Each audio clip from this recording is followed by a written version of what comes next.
இப்படியே இருந்துச்சு. இப்போ நபி ஸல்லல்லாஹு அலைஹி வஸல்லம் அவங்க நம்முடைய தரப்பிலிருந்து ஒருத்தர் அனுப்பி வைக்கலான்னு உஸ்மான் ரலியல்லாஹு தஆலா அன்ஹு அனுப்பி வச்சாங்க. அவர் பேச்சுவார்த்தைக்கு போனாரு. அவர் அவங்க மதிச்சாங்க. ஏன்னா உஸ்மான் ரலியல்லாஹு தஆலா எல்லாராலும் மதிக்கப்படுறவர், அதாவது அவரை மதிச்சாங்க. அவரை ஒரு ஒட்டகத்தில் உட்கார வச்சு அவரை கூட்டிட்டு போனாங்க. கூட்டிட்டு போய் அவர் எல்லாருக்கிட்டையும் பேச வச்சாங்க. பேச வைக்கும்போது அவருக்கு அவர் ஒரு ஆஃபர் கொடுத்தாங்க.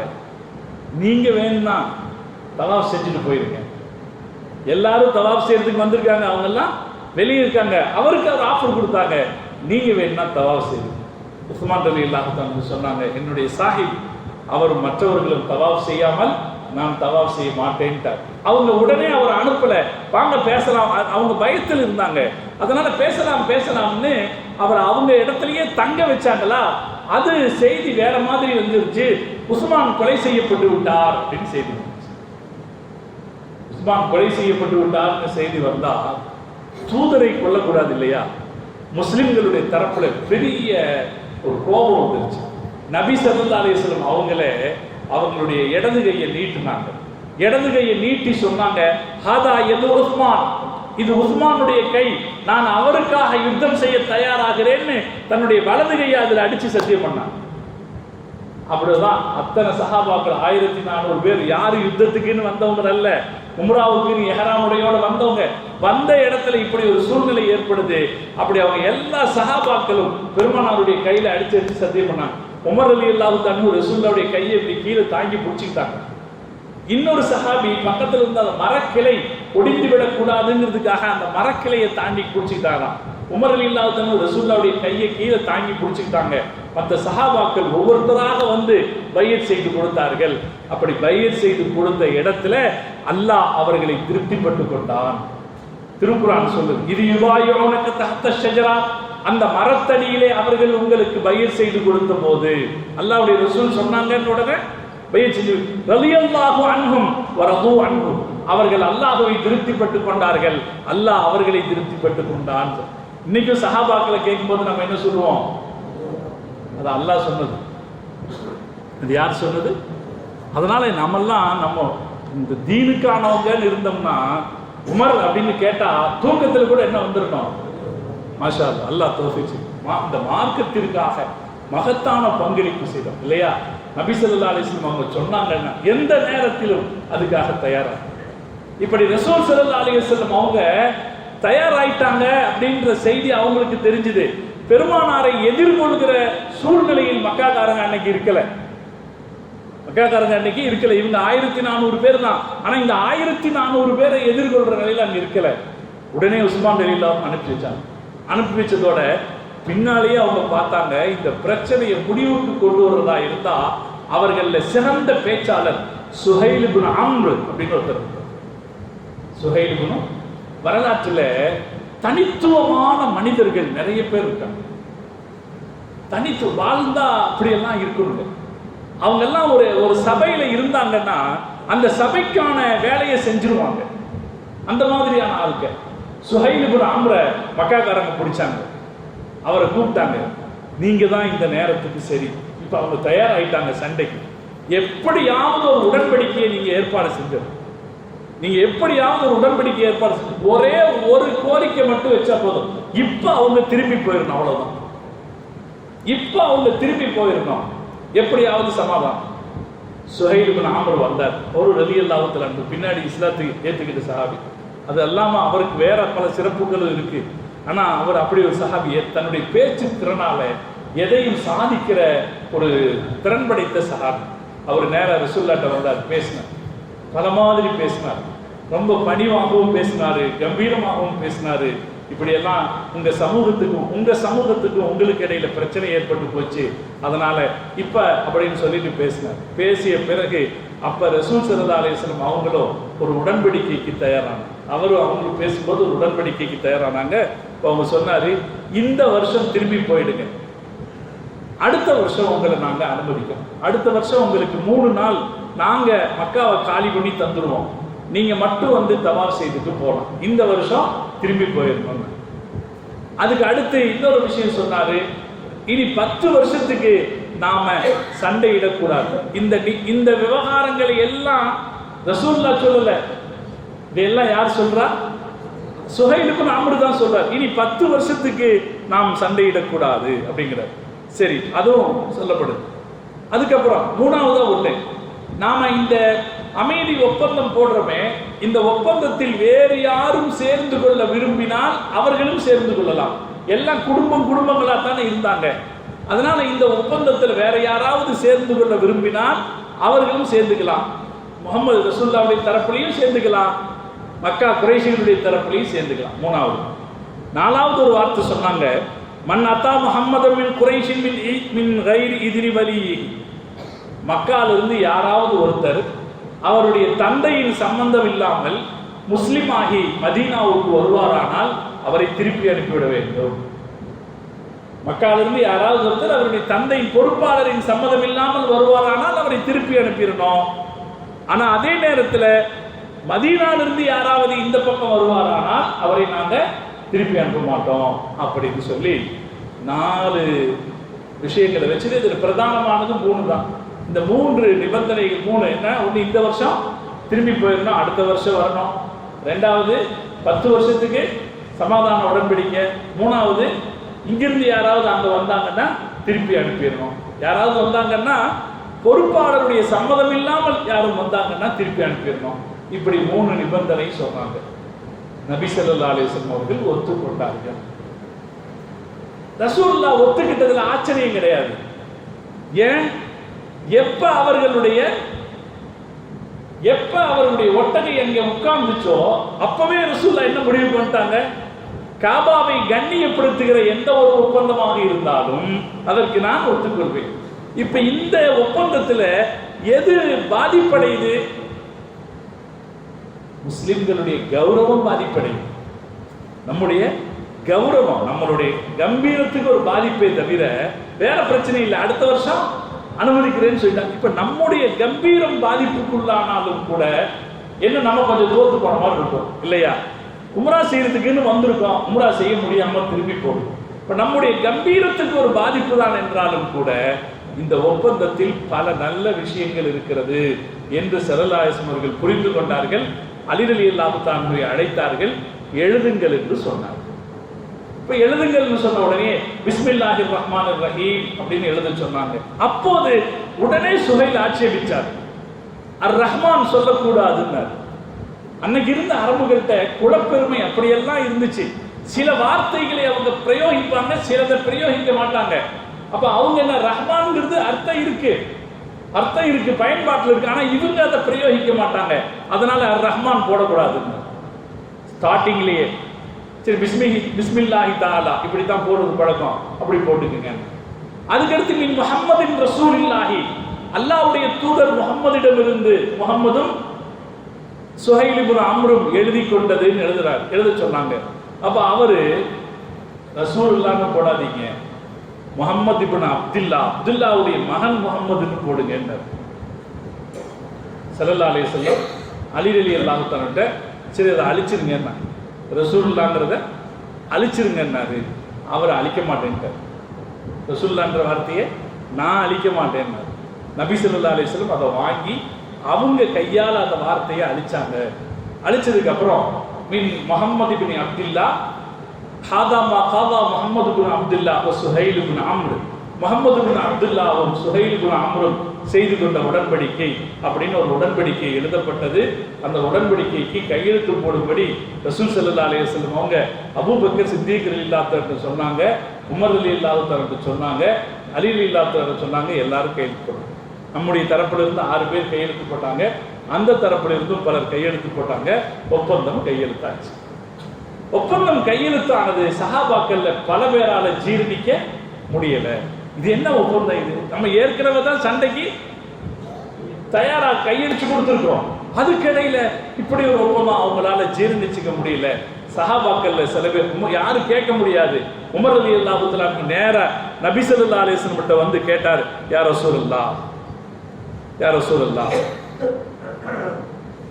ஸல்லல்லாஹு அலைஹி வஸல்லம் வந்து கேட்டார், அலஸ்னா அலா ஹக்கின் வஹும் அலா பாத்திலின் யா ரசூலுல்லாஹ், அல்லாஹ்வின் தூதரே, நாம் சத்தியத்தில் இருக்கிறோம், அவர்கள் அசத்தியத்தில் இருக்கிறார்கள், அப்படித்தானே?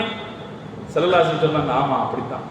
அலைஸ கத்லானா ஃபில் ஜன்னா வ கத்லாஹும் ஃபின்னார், நம்மில் கொல்லப்பட்டவர்கள் சொர்க்கத்தில் இருக்கிறார்கள், அவர்களில் கொல்லப்பட்டவர்கள் நரகத்தில் இருக்கிறார்கள், சரிதானே என்று கேட்டார். அப்போ ரசூலுல்லாஹ் சொன்னாங்க, ஆமா. ஃபஃபீம நுஅதிய தனியத ஃபீ தீனினா, பிறகு ஏன் நம்முடைய மார்க்கத்தில் நாம இந்த தாழ்வான உடன்படிக்கைக்கு ஒப்புக்கொள்ள வேண்டும் அப்படின்னு கேட்டார். இதுக்கு என்ன பதில் சொல்றது? ரசூல் ஸல்லல்லாஹு அலைஹி வஸல்லம் சொன்னாங்க, இப்னுல் கத்தாப் இன்னி ரசூலுல்லாஹ், கத்தாபின் மகனே நான் அல்லாஹ்வுடைய தூதர். எதை பதில் சொல்ல முடியுமா? நான் அல்லாஹ்வுடைய தூதர். இதுக்கு மேல வாயடி விளக்கம் சொல்லிக்கிட்டு இருக்கிற நேரமெல்லாம் இல்லை. நான் அல்லாஹ்வுடைய தூதர் அப்படின்னு சொன்னாங்க. வலஸ்து ரசீஹி, நான் அல்லாஹ்வுக்கு மாறு செய்பவன் அல்ல.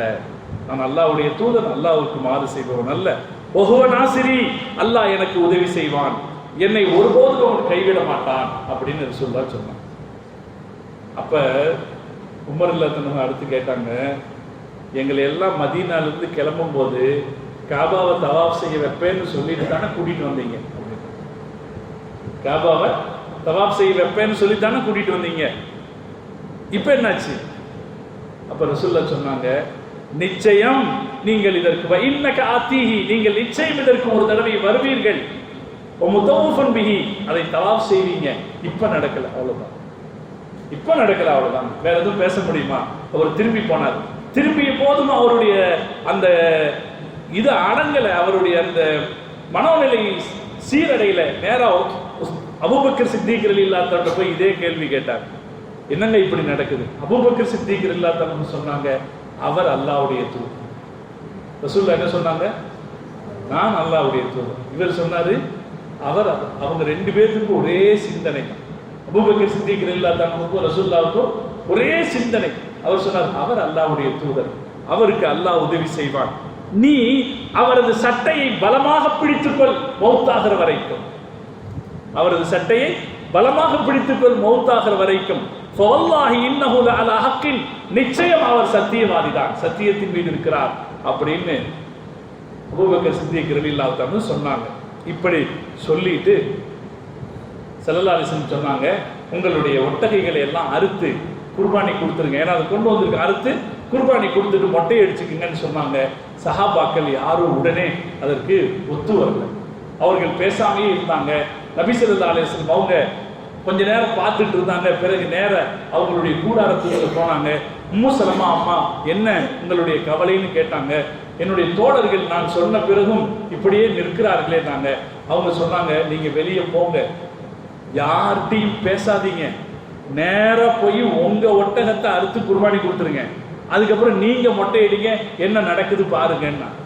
நபி ஸல்லல்லாஹு அலைஹி வஸல்லம் நேரா வெளியே வந்தாங்க, யாருகிட்டையும் பேசல, அவங்க ஒட்டகத்தை போய் அவங்களாக அறுத்து குர்பானி கொடுத்தார்கள். அவங்களுக்கு கராஷ் அப்படின்னு ஒருத்தர் இருந்தாரு, முடி வெட்டி இருக்கிறவர், அவர் வாங்க அப்படி முடி வெட்டுறதுக்கு கூப்பிட்டாங்க. இதை பார்த்த உடனே சஹாபாக்கள் முண்டி அடித்து கொண்டு ஓடி வந்தார்கள். உம்மு சலமா அம்மா சொல்றாங்க, அவங்க மொட்டை அடிக்கிறதுக்கு காட்டின அந்த வேகத்தை நான் பார்த்தேன், ஒருத்தர் மண்டையை ஒருத்தர் வெட்டிக்கிட்டாங்க. இந்த மொட்டை அடிக்கிறது இல்லை, அவங்க காட்ட ரசூலுல்லாஹ் மொட்டை அடிச்சுட்டாங்கன்னு உடனே அவங்க காட்டின வேகத்தை நான் பார்த்தேன், ஒருத்தர் தலையை ஒருத்தர் வெட்டிக்கிற அளவுக்கு வேகமாக வந்து பெருமானார் ஸல்லல்லாஹு அலைஹி வஸல்லம் அவர்களுக்கு முன்னாடி மொட்டை அடிச்சுட்டாங்க. நபி ஸல்லல்லாஹு அலைஹி வஸல்லம் அவங்க இந்த கராஷ் அப்படிங்கிற சஹாபியை கூப்பிட்டு, நீங்க எனக்கு மொட்டை அடிங்க அப்படின்னு தலையை கொடுத்தாங்க. ரசூலுல்லாஹ்வுக்கு நிறைய முடி வளர்ந்திருந்தது. பெருமானார் ஸல்லல்லாஹு அலைஹி வஸல்லம் சொன்ன உடனே அவர் வந்து மொட்டை அடித்தார்கள். மொட்டை அடித்த உடனே பெரிய முடியா இருந்துச்சு. அந்த முடிகளை நபி ஸல்லல்லாஹு அலைஹி வஸல்லம் அவர்கள் அங்கே இருந்த ஒரு மரத்தடியிலே தூக்கி வீசுமாறு சொன்னார்கள். அந்த முடி வீசப்பட்ட போது சஹாபாக்கள் பாய்ந்தோடி வந்து அந்த முடியில் தங்களுக்கு கிடைத்ததை எடுத்துக்கொண்டார். ஆண்கள் மாத்திரமல்ல, இந்த யுத்தத்திற்காக சில பெண்களும் வந்திருந்தாங்க. அதில் நுசைபா என்கிற ஒரு அம்மாவும் வந்திருந்தாங்க. அவங்களும் ஓடி போய் ஒரு முடியை எடுத்துக்கிட்டாங்க. சஹாபாக்களில் பலரும் அப்படி அவர்களுக்கு கிடைத்த பெருமானாருடைய முடியை எடுத்துக்கொண்டார்கள். அப்படி சஹாபாக்கள் எல்லாரும் அங்க உடனே முடிவெட்டின உடனே அந்த இடத்துல ஒரு பெரிய 1400 பேர் முடிவெட்டினா எப்படி இருக்கும்? அதுவும் அந்த காலத்துல எல்லாம் நல்ல முடி வளர்த்தி வச்சுத்தானே வெட்டியிருப்பாங்க. அப்படி எல்லாம் முடி வளர்த்து வெட்ட உடனே அங்கே ஒரு பெரிய மயிர் காடாக இருந்துச்சான். அந்த நேரத்துல ஒரு பெரிய காற்று வீசு. அந்த காத்து இந்த இந்த முடிகள் மொத்தத்தை எடுத்துக்கொண்டு மக்காவின் திசையில் கொண்டு போய் போட்டுச்சு. முடிகள் எல்லாம் இந்த ஹைபர் இருக்கு பாருங்க, இந்த ஹுதைபியா இருக்க, அது சரியாக ஹரம் எல்லைக்கு வெளியில இருக்கு. ஹரம் எல்லையிலிருந்து நீங்க போய் பார்த்துருப்பீங்க, ஹரம் எல்லைக்கு வெளியில இருக்கு. கொஞ்சம் தூரம் போனா என்ன வந்துடும், ஹரம் எல்லை வந்துடும். இந்த முடி மொத்தமும் ஹரம் எல்லையில் போய் விழுவதை சஹாபாக்கள் பார்த்தார்கள். அவர்களுக்கு ஒரு நிம்மதி ஏற்பட்டது. அல்லாஹ் நம்முடைய உம்ராவை கபூல் செய்து கொண்டான் என்று நினைத்தார். இந்த முடியெல்லாம் அந்த பக்கம் போய் விழுந்த உடனே அல்லாஹ் நம்முடைய உம்ராவை கபூல் செய்துக்கிட்டான் அப்படிங்கிற சந்தோஷத்தோடு அவர்கள் அங்கிருந்து கிளம்பிய போது கொஞ்சம் தூரம் போயிருப்பாங்க. கொஞ்ச தூரம் அவர்கள் நகர்ந்த போது அல்லாஹு தஆலா பெருமானாருக்கு அல் ஃபதஹ் அத்தியாயத்தை இறக்கினான். இன்னா ஃபதஹ்னா லக ஃபதஹ் முபீனா, நபியே உங்களுக்கு நான் தெளிவான வெற்றியை தந்தேன் என்கிற இந்த அத்தியாயத்தை இறக்கினான். அதுல அல்லாஹ் சொன்னான், லகத் ஸதகல்லாஹு ருயா பில் ஹக், நபி கண்ட கனவை அல்லாஹ் நிச்சயம் நிறைவேற்றுவான். நபி என்ன கனவு கண்டாரு? காபாவுக்குள்ள போற மாதிரி சாவியை வச்சிருக்கிற மாதிரி கனவு கண்டார் இல்லையா? அந்த கனவை நிச்சயம் அல்லாஹ் நிறைவேற்றுவான். லகத் ஸதகல்லாஹு ரசூலஹு ருயா பில் ஹக், அல்லாஹ் அவருடைய தூதருக்கு செய்து அவர் காட்டிய கனவை நிறைவேற்றுவான்.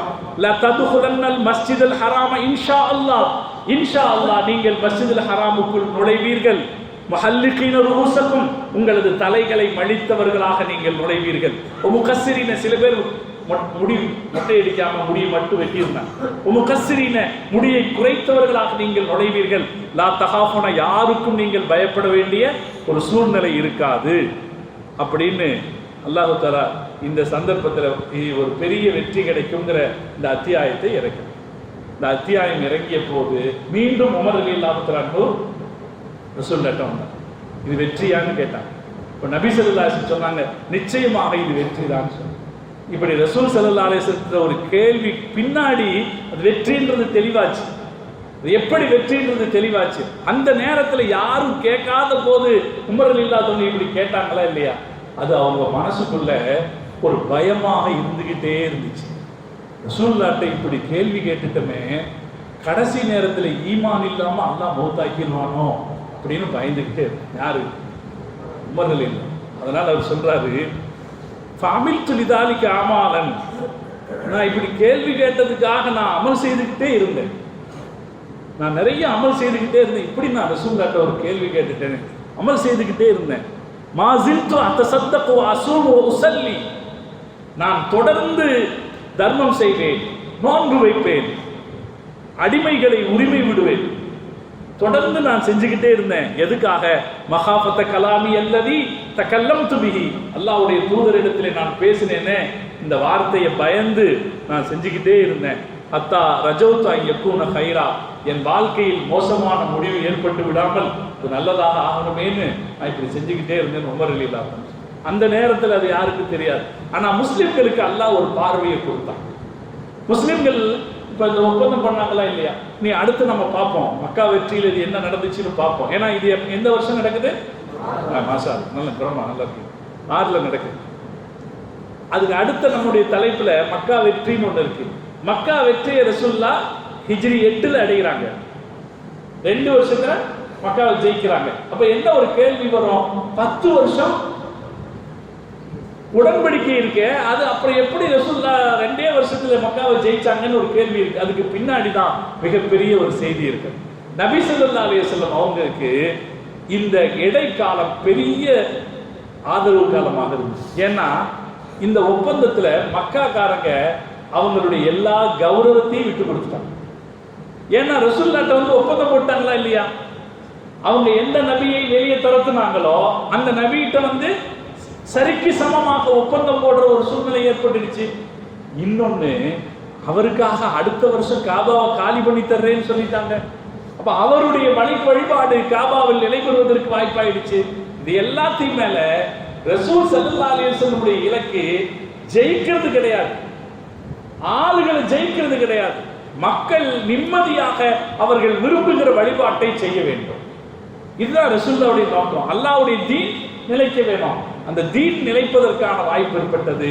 அதனால குறைஞ்ச காலத்துல ரசூலுல்லாஹ் ஒரு வார்த்தை சொன்னாங்கல்ல, எண்ணெயும் அரபுகளையும் விட்டு விடுங்கள், எண்ணெயும் அரபுகளையும் விட்டுடுங்க, தடையா நிக்காதீங்கன்னு சொன்னாங்க இல்லையா? அதுதான் கவனிக்க வேண்டியது.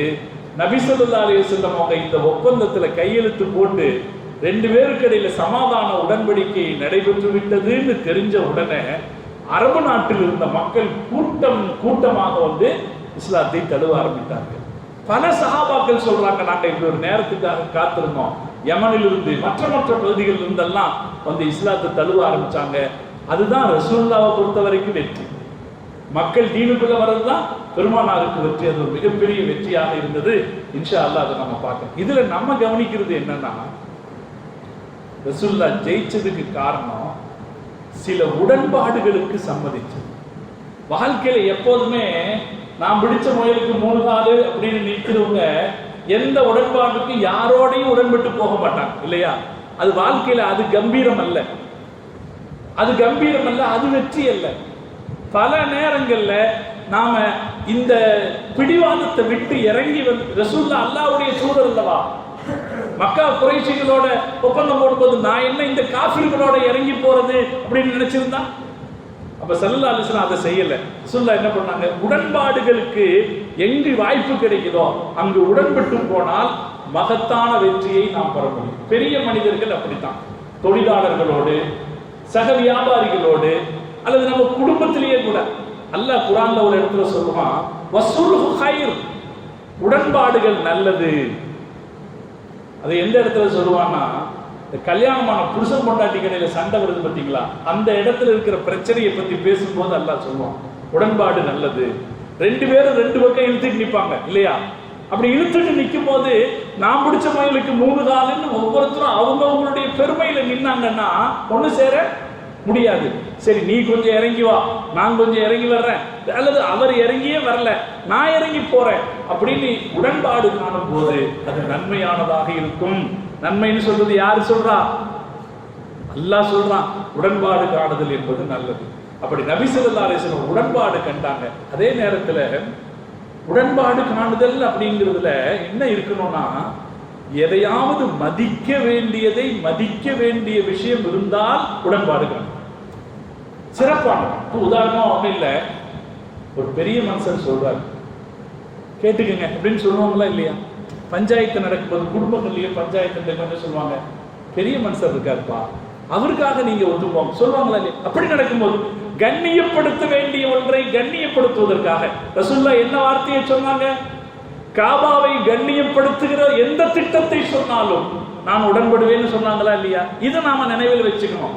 கண்ணியப்படுத்துகிற ஒன்றை கண்ணியப்படுத்துவதற்காக உடன்பாடுகளுக்கு நாம் இறங்கி செல்வோம் என்றால் நிச்சயம் வெற்றி கிடைக்கும்.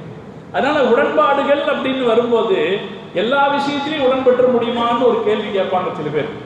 அப்ப நாம என்ன சொல்றோம், அப்படி இல்லை, எல்லா விஷயத்திலும் இல்லைன்னா கூட சில விஷயங்கள் இருக்கும் கண்ணியப்படுத்துவதற்காக உடன்பட வேண்டியது. இந்த கண்ணியப்படுத்துதலுக்காக அது எல்லாத்துக்கும் ஒவ்வொரு வகைக்கு நீங்க பொருத்தி பார்த்துக்கலாம். கண்ணியப்படுத்துதலுக்காக உடன்படுகிற போது நிச்சயம் உடன்படுபவர்கள் அவர்களது நிலையிலிருந்து இறங்கி கொடுப்பவர்கள் ஒருபோதும் தாழ்ந்து போய்விட மாட்டார்கள், வெற்றி அடைவார்கள். அந்த வெற்றி சிறப்பான வெற்றியாக இருக்கும் என்பது உதைபியா நமக்கு தருகிற பாடம். அல்லாஹ் இந்த பாடங்களை புரிந்து கொள்கிற நல்ல தௌஃபீக்கை அல்லாஹ் நம் அனைவருக்கும் தந்தல் புரிவானாக என்று துஆ செய்து நிறைகிறேன். வாஹிரு தஅவானா அனில் ஹம்துலில்லாஹி ரப்பில் ஆலமீன்.